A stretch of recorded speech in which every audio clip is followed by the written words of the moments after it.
জাতি আমরা শ্রেষ্ঠ, ধর্ম আমাদের শ্রেষ্ঠ।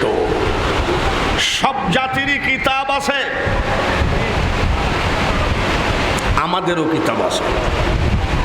ওদের কিতাব বাথরুমে বসে পড়লেও কোনো অপরাধ হবে না, আর বিনা অজুতে টাচ করা যাবে না। সেটা কাদের কিতাব জোরে বলুন? নাম কি?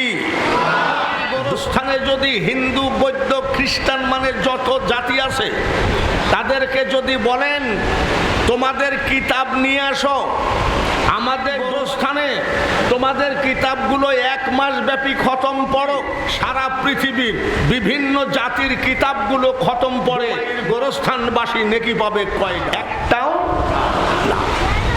আর আমাদের যে কিতাব খতম পড়া লাগবে না, গোরস্থানে ঢুকেন আসসালামু আলাইকুম ইয়া